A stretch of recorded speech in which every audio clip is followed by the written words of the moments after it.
White LED bed lamp పనిచేయట్లేదు. ఇది ఒకసారి ఓపెన్ చేసి దీని కంప్లైంట్ ఏంటో చూద్దాం.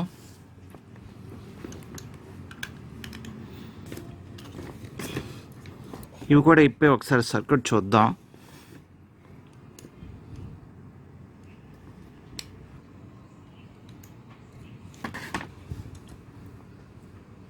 ఇప్పుడు ఇది ఇలా వచ్చింది కదా, ఇప్పుడు చూద్దాం దీన్ని. ఇది ఫేసు, ఇదేమో న్యూట్రల్. 220K register. ఇదేమో కెపాసిటర్.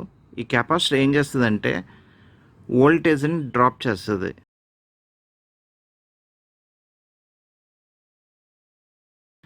ఇక్కడ 230 volts ఇన్పుట్ వెళ్తుంది. ఈ సైడ్ నుంచి మనకి 10 volts వస్తుంది.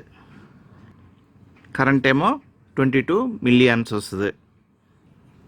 ఏసీ నుంచి డీసీ కిందకి మారుతుంది. Capacitor 10 UF 25 volts. ఇక్కడ ఏసీ నుంచి డీసీ కింద మారుతుంది. డీసీ కిందకి మారి ఈ డయోడ్స్ నుంచి డీసీ వస్తుంది. ఈ రెజిస్టర్ 470 ohms రెజిస్టర్. ఇది ఈ ఎల్ఈడీస్ ఉన్నాయి కదా, ఈ ఎల్ఈడీస్ అన్నీ కూడా సిరీస్లో ఉంటాయి. ఈ డయోడ్స్ 0.5 volts వోల్టేజ్ని డ్రాప్ చేస్తుంది అన్నమాట.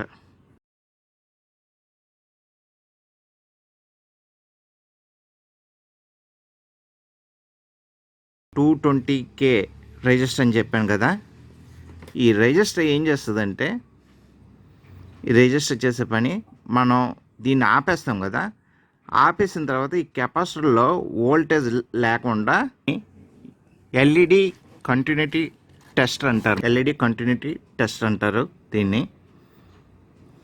కెపాసిటర్ కూడా చెక్ చేద్దాం, షార్ట్ అయిందా లేదా అన్నది చెక్ చేద్దాం, ఏమైనా షార్ట్ సర్క్యూట్ ఉందా అని.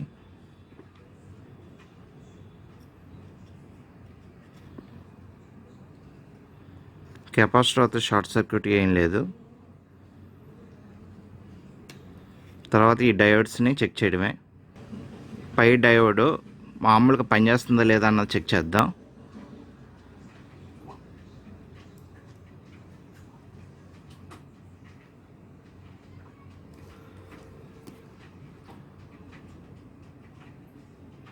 మామూలుగా పనిచేస్తుంది. ఈ డయోడ్స్ అన్నీ కూడా నేను చెక్ చేశాను. డయోడ్స్ అన్నీ కూడా బాగానే ఉన్నాయి. కాకపోతే ఈ ఎల్ఈడీస్ ఉన్నాయి చూసారా, ఈ ఎల్ఈడీస్ పోయాయి. ఈ ఎల్ఈడీస్ని రీప్లేస్ చేసి మీకు వెలిగించి చూపిస్తాను నేను.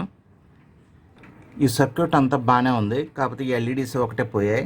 ఈ 3 ఎల్ఈడీస్ రీప్లేస్ చేశాను.